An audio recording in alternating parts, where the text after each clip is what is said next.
Hello student, my self Anil Kushwaha from chemistry cracker classes. मैं आज आपके लिए डी ब्लॉक एलिमेंट की एक और नई प्रॉपर्टी लेकर आया हूँ। प्रॉपर्टी है मेरी आयनाइजेशन पोटेंशियल से, या हम उसे आयनाइजेशन एंथैल्पी भी कह रहे हैं, या हम उसको आयनाइजेशन एनर्जी भी कहना पसंद करते हैं।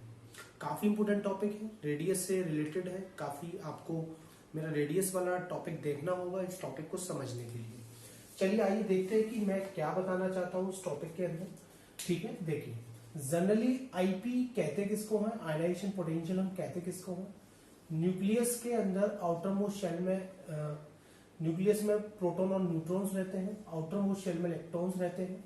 किसी आइसोलेटेड गैसेस एटम्स के इलेक्ट्रॉन्स को रिमूव करने के लिए आपको जितनी भी एनर्जी की रिक्वायरमेंट है हम उसी को कहते हैं आयनाइजेशन पोटेंशियल, आयनाइजेशन एंथैल्पी या आयनाइजेशन एनर्जी। लेकिन अगर यही आपको मैं बता दूं, मैंने आपको पढ़ाया था लास्ट टाइम की डी ब्लॉक एलिमेंट के अंदर रेडियस में काफी वेरिएशंस आने वाला है। वेरिएशन क्या आने वाला है? वेरिएशन ये है कि पहले रेडियस आपकी रेगुलरली डिक्रीज करती है, कांस्टेंट भी होती है और फिर इंक्रीज कर जाती है। ये वेरिएशंस है, लेंथेनाइट कॉन्ट्रैक्शंस इसमें होता है, ये चीज मैंने आपको समझाई थी।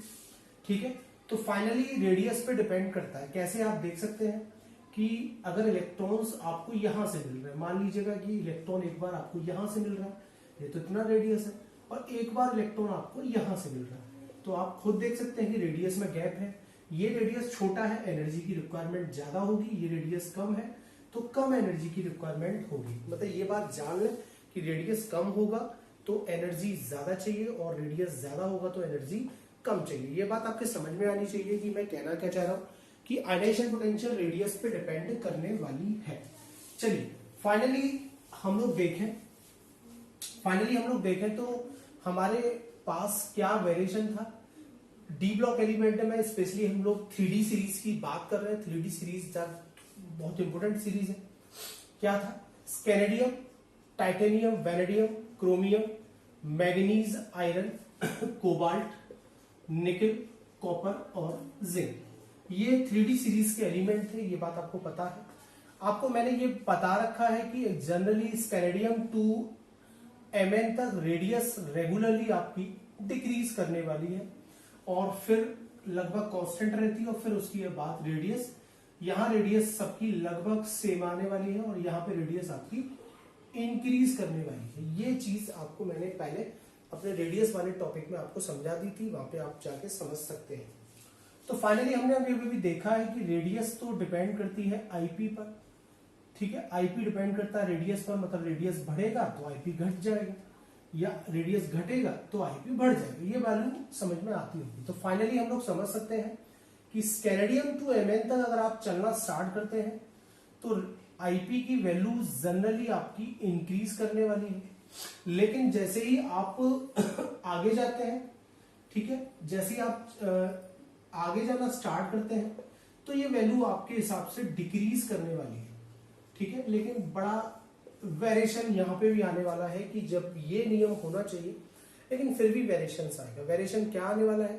वेरिएशन ये आने वाला है कि जिंक की जो डिक्रीज हो रही है, जिंक की वेरी हाई, जिंक की आईपी की वैल्यू बहुत ज्यादा है, यही आपको समझना है। ये चीज समझ में आ रही है? रेडियस की वजह से वेरिएशन आईपी में आने वाला है। अब जिंक की ज्यादा क्यों है ये थोड़ा समझ लेते हैं। ठीक है, देखिए जिंक की ज्यादा क्यों, मैंने आपको पहले बता रखा है कि आईपी में हम लोग अगर हमारे पास D10 ऑर्बिटल फिल है या D5 फिल है या D0, ये स्टेबल ऑर्बिटल होते हैं। ठीक है, S न्यूक्लियस के पास होता है P के कंपेयर में, P होता है D के कंपेयर में, D होता है F के कंपेयर में। ये बात समझ में आनी चाहिए, ये बात समझ में आनी चाहिए।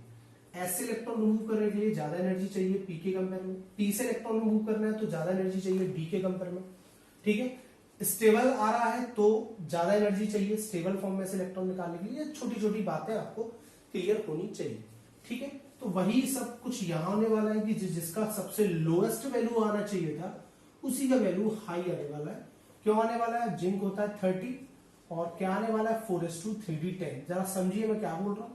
4:3D10 आउटर मोस्ट शेल का इलेक्ट्रॉन एस से जाएगा और एस का सारा ऑर्बिटल फिल है। अगर एस में 2 इलेक्ट्रॉन फिल है, P में 6 है, D में 10 है और F में 14 है, तो ये स्टेबल फॉर्म है।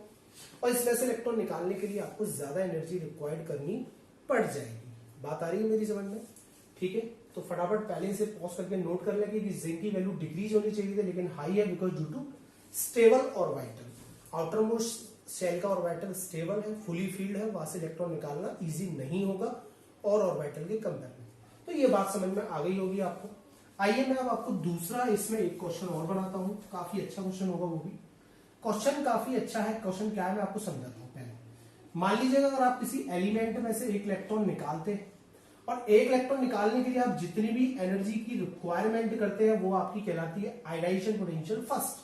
ठीक है, अगर मान लीजिए आप दोबारा इलेक्ट्रॉन्स रिमूव करना चाहते हैं तो दोबारा इलेक्ट्रॉन्स रिमूव करने के लिए आप जितनी भी एनर्जी रिक्वायर्ड करते हैं वो Ip2 कहलाती है। अगर आप थर्ड टाइम इलेक्ट्रॉन्स मांगते हैं तो थर्ड टाइम्स इलेक्ट्रॉन्स निकालने के लिए जितनी भी एनर्जी रिक्वायर्ड करते हैं वो कहलाती है Ip3। Ip3 की वैल्यू ऑलवेज Ip2 से ज्यादा होती है और Ip2 की वैल्यू ऑलवेज Ip1 से ज्यादा आने वाली है। ये बात समझ में आ रही होगी मेरी आपको कि Ip3 की वैल्यू Ip2 से ज्यादा और Ip2 की वैल्यू Ip1 से ज्यादा आने वाली है। चलिए ये वैल्यू ज्यादा क्यों आने वाली है ये भी समझ लेते हैं थोड़ा सा। ठीक है, ये वैल्यू ज्यादा क्यों आने वाली है? क्योंकि जैसे ये तो न्यूट्रल है, न्यूट्रल से इजीली इलेक्ट्रॉन निकाल सकते हैं लेकिन प्लस चार्ज आने से क्या होगा, इलेक्ट्रॉन पास आ जाएगा और साइज छोटी हो जाएगी और जितना ज्यादा चार्ज बढ़ेगा साइज छोटी होगी और उतना ही इलेक्ट्रॉन निकालने के लिए एनर्जी की रिक्वायरमेंट ज्यादा हो जाएगी आपके लिए। तो ये चीज क्लियर हो चुकी है, Ip3 ज्यादा Ip2 से और Ip2 ज्यादा Ip1 से। चलिए क्वेश्चन क्या है मेरे पास यहाँ पे, काफी अच्छा क्वेश्चन बन रहा है कि हमारा हमसे एग्जामिनर कहने वाला है कि देखिए Mn का जो Ip फर्स्ट है, मैं ऐसे क्वेश्चन लिखा रहा हूं कि Ip first Mn is greater than Ip first chromium. ये क्वेश्चन बन रहा है मेरे लिए।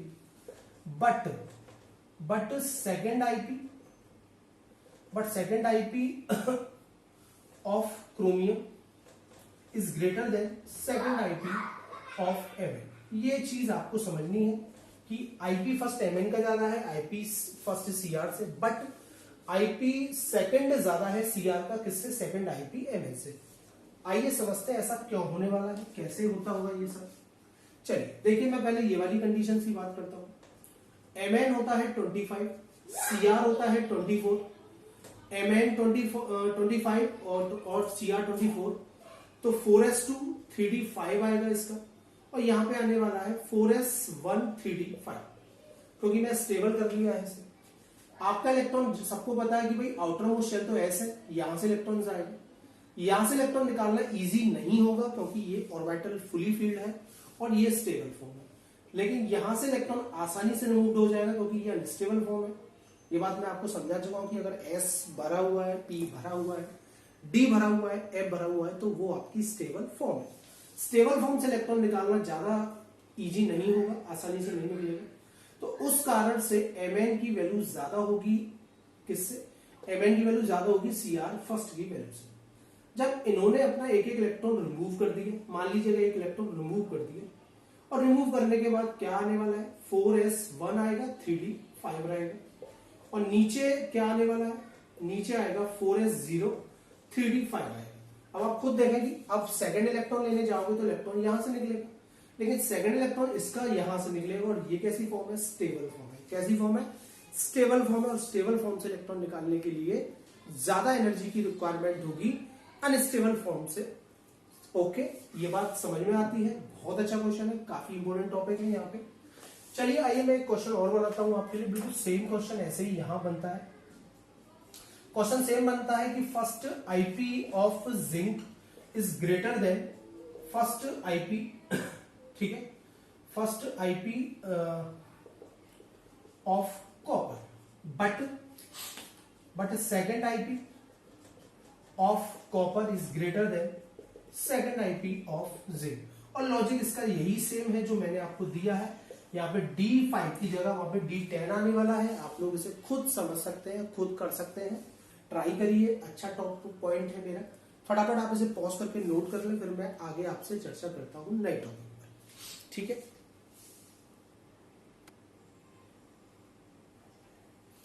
आइए तो अब मैं इसमें एक पॉइंट और आपके लिए बनाता हूं, काफी अच्छा होगा वो भी आपके लिए। चलिए क्या पॉइंट है मेरा वो अगला देखिए, 3D सीरीज होती है हमारी, 4D series, 5D series. Series की बात करूं तो हमने पढ़ रखा है कि आईपी की वैल्यू लेफ्ट टू राइट जाने पर रेगुलरली तो इंक्रीज करेगी, टॉप टू बॉटम आने पर डिक्रीज करेगी, ठीक है। लेकिन आईपी ट्रांजिशन मेटल में बड़ा अजीब बिहेवियर दिखाती है। क्या करती है, नीचे आने पर वो डिक्रीज होने की जगह इंक्रीज होती है। ये बात ध्यान रखिए, काफी इंपॉर्टेंट है। आईपी की वैल्यू टॉप टू बॉटम आने पर डिक्रीज होने की जगह इंक्रीज करने लग जाती है। मतलब मान लीजिएगा कि 5D सीरीज के मेंबर की आईपी 4D सीरीज से ज्यादा आने वाली है और 4D सीरीज की 3D सीरीज से ज्यादा आने वाली है। अब ज्यादा क्यों आने वाली है, ये बात आप समझ लीजिएगा। ज्यादा क्यों आने वाली है, क्योंकि मैं आपको बता दूं कि मैंने आपको एक बात बोली थी कि रेडियस पे डिपेंड करती है। रेडियस पे डिपेंड करती है मींस आउटर मोस्ट शेल के इलेक्ट्रॉन्स पे डिपेंड करती है कि साइज कितनी है। छोटी साइज होगी ज्यादा आईपी चाहिए, कम साइज होगी कम आईपी चाहिए। अब नीचे आने पे होता क्या है, एक्चुअल में यहाँ पे आने पे एफ ऑर्बिटल आ जाता है। और आप सबको पता है कि एस की शेडिंग ज्यादा अच्छी है पी से, और पी की अच्छी है डी से, और डी की अच्छी है एफ से। मतलब एफ को तो सबसे पुअर शेल्ड माना जाता है, पुअर शेल्डिंग है उसकी, मतलब वो अपने माल की सुरक्षा नहीं कर सकता, आप ऐसे समझ लीजिए। अब नीचे आने पर एक्चुअल में एफ ऑर्बिटल आ जाता है, और एफ ऑर्बिटल आने से शेल्डिंग तो नहीं होती है और इलेक्ट्रॉन्स की साइज छोटी हो जाती है, और छोटी होने की वजह से ही आपकी आईपी की वैल्यू बढ़ जाती है। ये काफी इंपॉर्टेंट पॉइंट है, इसे सुनिए समझिए, ठीक है। तो आईपी के बारे में लगभग ट्रांजिशन मेटल में क्या क्या चीजें बदलने वाली थी मैंने आपको बताई। मैं कोशिश किया कि आपको शायद टॉपिक पसंद आया होगा। अगर पसंद आया है तो लाइक करिए, सब्सक्राइब करिए, और भी स्टूडेंट्स को बताइएगा। और मैं अब आपके साथ फिर एक और नए टॉपिक के साथ आपके लिए जल्दी मिलूंगा। आज के लिए इतना ही।